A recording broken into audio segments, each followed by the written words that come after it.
Alright Luke, what are you measuring there? So just measuring where the factory axle mounts. I don't know if it's accurate because some fucking idiots boogered some shit in over here, and their leaf springs are off a later model, so your pin center will be different, which I have a feeling is why they've remounted the front shit over here. But either way, it works with the drive shaft, it clears the exhaust. We're gonna fuck this track bar off. It works with the shock absorbers, brake lines and everything works, so I'm gonna try and keep around that axle center. You can see really easily over here where they've relocated the leaf springs.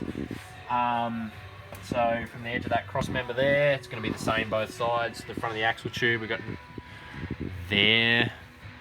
980 millimeters. So we'll try and match that or thereabouts with a new build. Sick.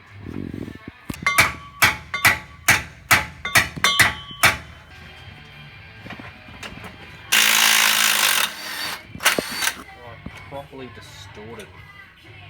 It'll be fun to get them out. Maybe not. Take what you need. But yeah, it is what it is. Yeah, it is what it is. This is what used to be there, and then I cut it, and now it's not there anymore. See over the other side, one mounted there, and there's 2 on each side, so 1 down, 3 to go. Alright, so this is the second 3-link conversion that Luke's done with me hanging around for it, and the first one ended up, the car dropped a coil and then we tried to put it in and then it rolled. Kind of a long story, but pretty much the only thing, well, the thing that would have prevented that from happening is these 2 parts. So it just retains the coil in the seat. So pretty much you drill and tap and then install that with the bolt through there somewhere, and the coil runs underneath it. So like this. So it just sits in there, and bolts down and holds that in place. So if we'd have spent the hour or whatever it was to install this last time, we would not have rolled the last Hilux that we built. So yeah, definitely installing these this time.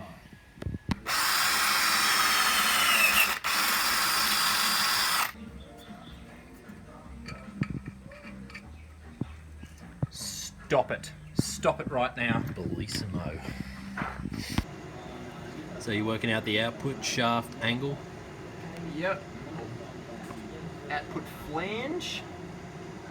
I'll just zero the gauge. Yeah. Because it's too hard to reference it.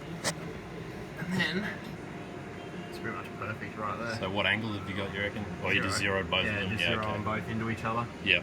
And then the only thing I'm worried about is obviously as the 3-link drops, because it's equal lowers, equal tops, your pinion angle won't change through the motion of the suspension. Yep. Obviously through articulation it will a little bit, but where your pinion's going to be the lowest is when you're off the ground and the wheels are bottomed right out like that. Not running a whole lot of droop now because these shocks are a bit short, but we might upgrade that in the future. And the last thing we want is for this uni joint here to max out. I've had it happen before and it just fucking destroys itself. Drive shaft goes everywhere. Awesome. It's just a really, really easy problem to avoid in the build stage. So this is when we do it. Nice.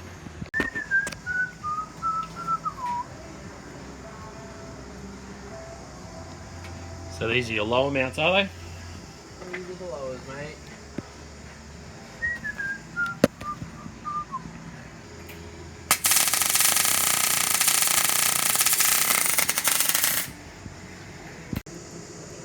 Nice weld there, mate. So that'll be all 4 then? Or Just got a grinder up. get the power stance happening with the boot.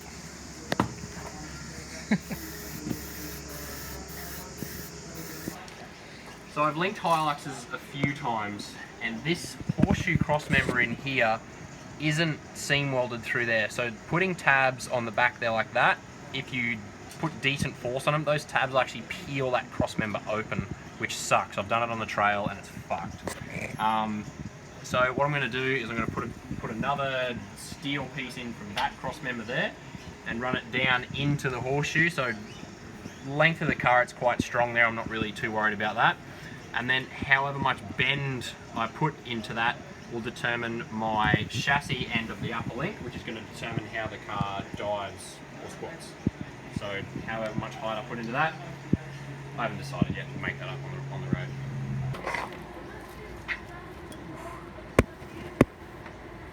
Standing work. Luke knocked out the panhard mount, so this is for the shock absorber and then this is for the panhard rod, so they'll share a bolt going through, and then he just braced it using that. Would have been nice if we had dimple dies for it, but we're not that rich. So the panhard rod will likely come from there up to a bracket that will be built off of this tube, and it'll just run a through bolt as well. And then he also added in the mount for the third pickup point for the top of the diff.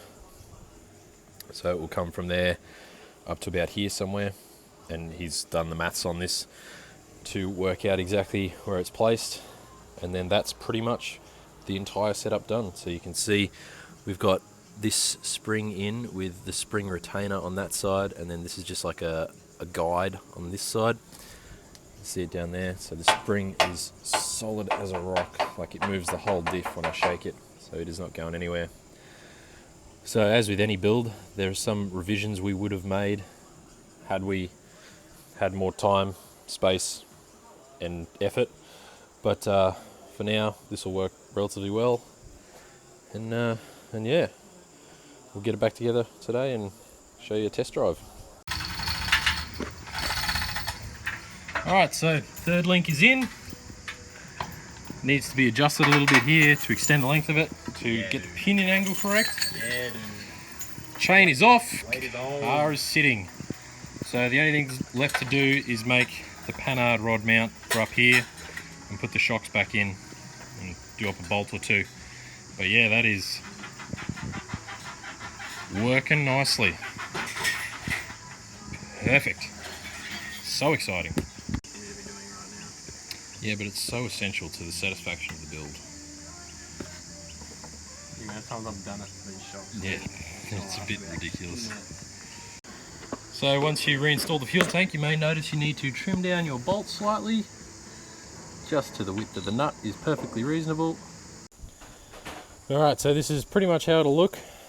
We just have to finish off the panhard rod mount at this end. But other than that, fuel tank's in. And this is the reason that you do a 3-link instead of a 4-link on a Hilux, because fuel tank is always in the way. So looks much nicer now. We organised the fuel lines a little better, tidied up some of these brake lines and electrical stuff. It all sits pretty nicely. Luke, this engine oil you have here, it looks of a very high quality.